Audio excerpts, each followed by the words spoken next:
Okay, disconnect on. This is simply an indicator showing you have all your voltages where they need to be. We had a problem here years ago. The white light was out. In that case, it was simply a blown fuse. This is the push-pull for the motor, for the hydraulic pump.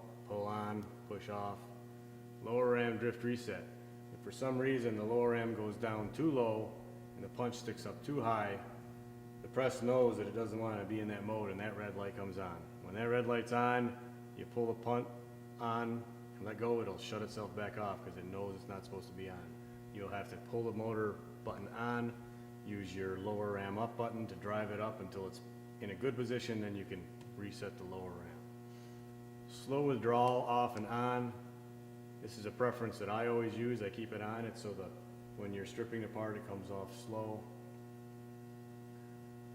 Some people like it fast to minimize. Depends if you have the upper punch in contact. That's usually a preference.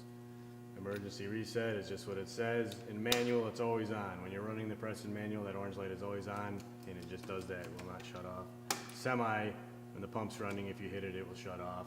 That means you're ready to run in semi. If that light's off, you can run in semi or automatic. If that light's on, you cannot run, only if you're in manual.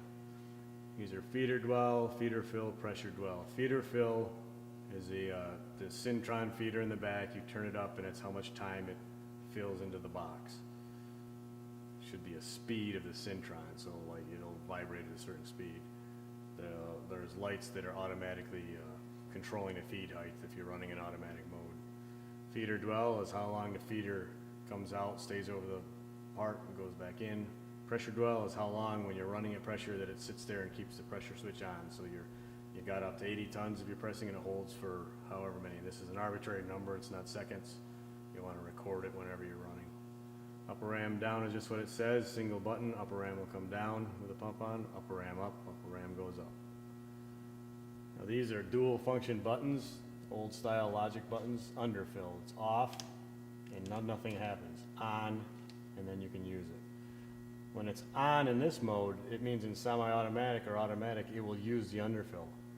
Underfill is when the ram comes up, the part fills, and before the punch comes down or right after, it jumps up. And that keeps the powder level a little down so the top punch won't spray the powder out.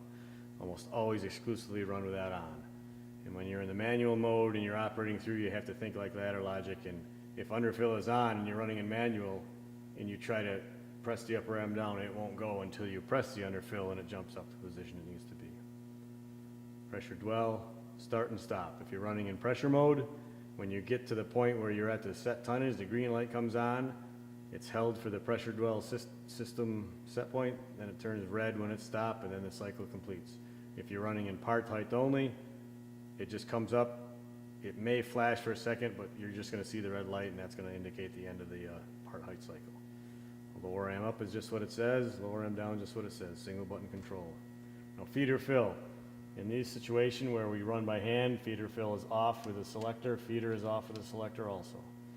If it would turn it on, it would try to run in semi mode, and you could run that without a box on and simulate it running. Fill, suction, drop.